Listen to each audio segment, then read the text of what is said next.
What's going on, everyone? Welcome to another episode of 100 Yards Football Sports Talk Radio. I'll be your host and producer this afternoon, Logan Landers. And join me today is going to be my co-host breaking down Kitan Crawford, the safety coming out of Nevada, representing the Wolfpack. Helping me out today is going to be Brian LaBelle. Brian, how you doing this afternoon, man? And what were your thoughts whenever you started watching some game film and looking at the box scores for Kitan Crawford, safety out of Nevada? He does a little bit of everything for them. He was good on special teams as well. He's pretty good tackler. I know it's not usually a good sign when your safety is making as many tackles. I think he had 76 total last year, which probably isn't very reflecting well on your defense. But he's not afraid to stick his nose in there with the big cats on the offensive line and the defensive line up front. He played well near the line of scrimmage. He doesn't have the greatest speed, but he closes pretty well. I think he's got good football intelligence. I think he understands. He can recognize watching film and say, hey, they're doing this. They're doing a little bubble screen here. I need to get there as fast as possible. I think it helps him a little bit. He's got pretty good speed. I think it was 4.41 was his official 40 time. So that helps him out a little bit as well. But, I mean, he defensed a lot of passes. When the ball was thrown in his area, typically it was a good chance it was going to fall incomplete or something good was going to happen for Nevada. Yeah, and I mean, just kind of looking at his background, kind of where he came from, and his rise from the high school level up to college, and as he eventually becomes a pro. He was out of Tyler, Texas, is where he's at. We know Texas, man, it's a hotbed for football. So it's hyper competitive there. You got to be cream of the crop to really stand out there. With the Tyler High School, was a 4-star recruit as well. He committed to Texas originally, but he offers from other schools like A&M, Tennessee as well, Nebraska, and a bunch of other really talented, Power 5 conferences there. Played with Texas for 4 seasons from 2020 through 2023. Played 46 games all in all. He had 860 snaps throughout those 4 seasons. Like I said, a lot of those came on special teams. It's hard for him to kind of crack the starting rotation as that safety because, look, Texas it's a different monster, right? It's a very talented school. They have guys, they're all in all. Went to the transfer portal, and he said, all right, if I want to, make a name for myself and hopefully get a better opportunity in the league, I need to go somewhere else. So he got in the transfer portal his 5th year, and he went to the Nevada Wolfpack, as you see on the screen here, for his 5th year, last season of play. So he got some more time there, like I said, as a defensive player. And he did some good work, like I said, on special teams. That's kind of where I think a lot of people are going to slot him in at, maybe originally in his NFL career. But I mean, he's got really good just motion, right? He's good with his initial reaction speed.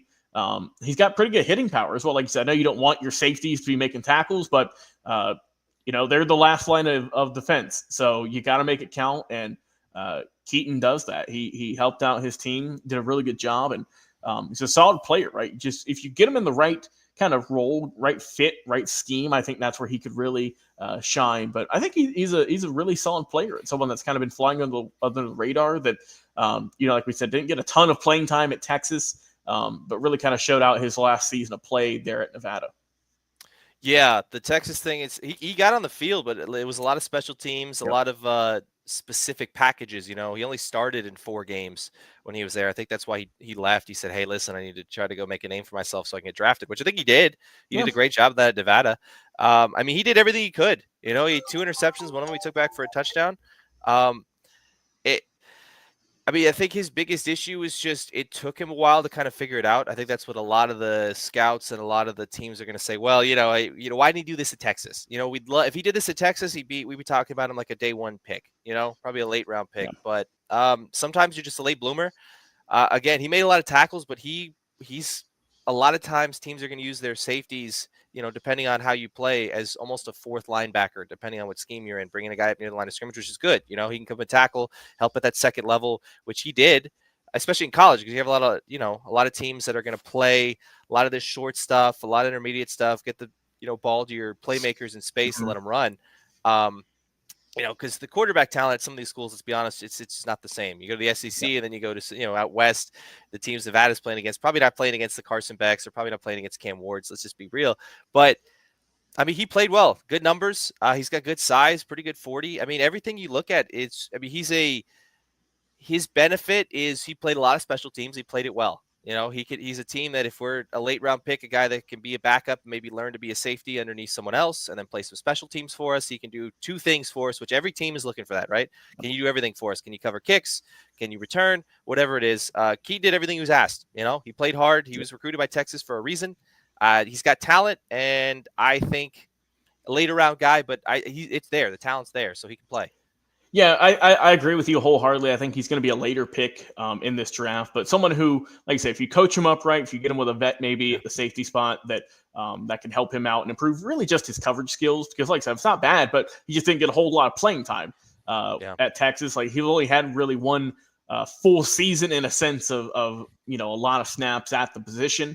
Not say he's not talented or anything, but just I know teams want to see more production numbers wise and whatnot. So definitely someone if he becomes one of the starters on the special teams, I think he'll excel there. I think he'll look good. If you have him as a backup for your safety position, if someone goes down to injury, if you trade someone maybe midway through the season or so, that if you see that he's developed enough in practice and whenever people aren't looking, that you could maybe slide him in there eventually. But I think for now, like I said, I think he's okay with taking that role early on as a special teams guy and working his way through the depth chart to potentially become, a hopeful starter in the NFL. But one final thought I have here on Kitan Crawford, I've had a comment he made, a quote he had.